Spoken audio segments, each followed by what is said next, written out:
নমস্কার বন্ধুরা, তোমরা সবাই কেমন আছো? আশা করি ভালো আছো, সুস্থ আছো। আমরা সবাই মিলে, আমার ননদ, আমার ভাগ্নি, সবাই মিলে আমরা বেরোচ্ছি বিশ্বকর্মা পূজাতে।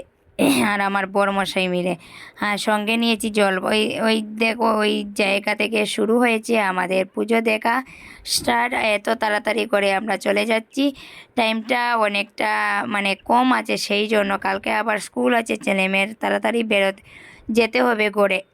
বেরোতে বেরোতে অনেকটা লেট হয়ে গেছিলো, টিউশনের মাস্টার ছিল, সেই জন্য দুটো পুজো দেখার সঙ্গে সঙ্গে আমি খিচুড়ি খাচ্ছি বসে বসে।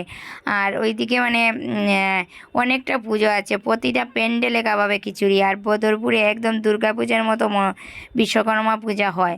সত্যি দেখো কি পর্যন্ত ভিড় এইভাবে। তারপরে চলে এসেছি স্টেশনের একদম ভিতরে, বাইরের সাইডটা দেখো কি সুন্দর মানে লাগছে। আর বেরোচ্ছি তো খুবই ভালো লাগছে, ওই যে বাতাসটা লাগছে, বাতাস আছে এত গরমের মধ্যে। তারপরে চলে এসেছি আরেকটি পুজোতে। এই পুজোর মূর্তির আমি ভালোভাবে দেখাচ্ছি। ওই মূর্তিগুলো আমার মেয়ে মানে ভিডিও করেছিল, সেই জন্য দেখানো যাচ্ছে না। তারপর আমরা গিয়ে বেরোচ্ছি, বের হয়ে ওইখানে আবার খিচুড়ি খাইয়েছে। তারপর চলে এসেছি আরেকটি পুজোতে। আজকের এই বিশ্বকর্মা পুজোতে কে কে বেড়াতে বেরোছো কমেন্টে জানিও। আর যদি আমার এই ভিডিওগুলো ভালো লেগে থাকে তাহলে অবশ্যই একটি লাইক করে। ওই দেখো ওই জায়গাতে আরতি চলছে। টাটা বন্ধুরা, পরের ভিডিওতে আবার দেখা হবে।